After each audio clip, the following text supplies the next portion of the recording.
జరుపుకుంటున్నాం. కావున ఈ యొక్క నవరాత్రులు అంగరంగ వైభవంగా జరుపుకోవాలని చెప్పేసి ఈ యొక్క స్వామివారి విగ్రహ ప్రతిష్ఠ అంగరంగ వైభవంగా జరుగుతుంది.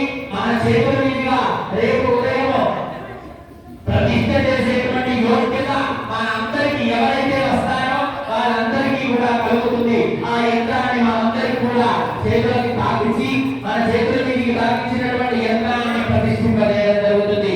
ఎన్నో సంవత్సరాలు ఎన్నో రోజులు అక్కడ అలాగే నిలిచిపోతుంది మనం చేసినటువంటి ప్రతిష్ఠ. మన జీవితంలో చేస్తామో లేదో తెలియదు.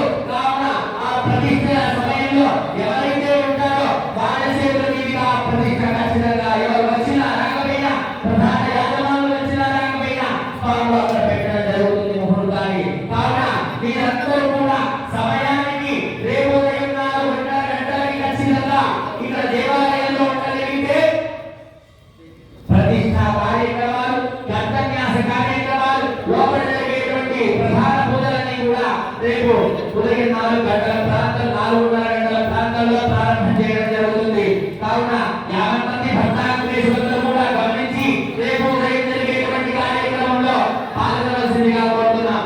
అలాగే స్వామివారి యొక్క ప్రతిష్ఠ యంత్ర ప్రతిష్ఠ అయిన తర్వాత యాగశాలలో మహాపూర్ణాహుతి ప్రతిష్ఠాంగ హవనాలు ఇత్యాది హవనాలతో అయిన తర్వాత మహాపూర్ణాహుతి మహాకుంభ ప్రోక్షణ ప్రథమ ఆరాధన దిష్టి కుంభం సుహాసనులు ఎవరైనా ఉన్నట్లయితే ముత్తైదువులు ఎవరైనా కూడా భగవంతుడి ముందు ఉండొచ్చు.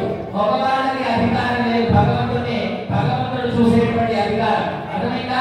ఎవరెవరికి ఉంది అంటే శాస్త్రం ఏం చెప్తుంది అంటే గోపృష్ఠ అశ్వవక్ర గజానన కన్యా నీలకేశ దర్పణాది ప్రదర్శయ.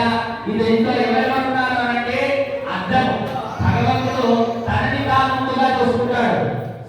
కన్య అమ్మాయి, తర్వాత ముత్తైదు గోపృష్ఠము గో వెనకాల భాగం అంటే మహాలక్ష్మి ఉంటుంది కదా. తర్వాత గుర్రపు ముఖము అశ్వవక్ర ఇలాంటివి మాత్రమే యోగ్యత. కాబట్టి అక్కడ దిష్టి కుంభం ఉంటుంది.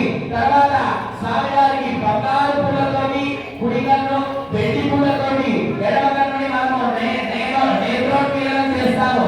అప్పుడు ఎదురుగా ఉండవలసినటువంటివి సుహాసనులు, కన్యలు, తర్వాత గోవు, అద్దము, దిష్టి కుంభం.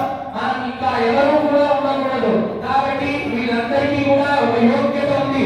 భగవంతుడు నేరుగా వాళ్ళని మాత్రమే చూడాలి. కాబట్టి ఆ కార్యక్రమం ఉంటుంది.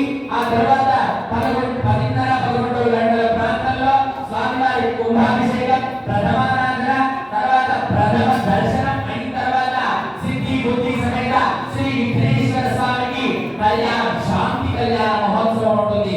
అయ్యా నువ్వు ఇక్కడ ప్రతిష్ఠింపజేశాను మేమంతా కూడా మిమ్మల్ని. కావున శాంతిపడి మమ్మల్ని అనుగ్రహించవయ్యా అని చెప్పేసి శాంతి కళ్యాణం ఉంటుంది. ఆ తర్వాత భోజనాది కార్యక్రమాలు ఉన్నాయి. స్వామివారి అన్నప్రసాదాన్ని కూడా రేపు ఉంటుంది ఇక్కడ. ఆ యొక్క అన్నప్రసాద ఆశీర్వచనంతో ఈ కార్యక్రమం ముగుస్తుంది. ఈ ప్రతిష్ఠ 3 రోజులు ఎవరు వచ్చినా రాకపోయినా రేపు ఉదయం ఎవరైతే 4:30 గంటల ప్రాంతంలో వస్తారో వారికి ఫలితం ఖచ్చితంగా దక్కుతుంది. జై భగవాన్ విఘ్నేశ్వర భగవానికి ప్రసాదం తీసుకొని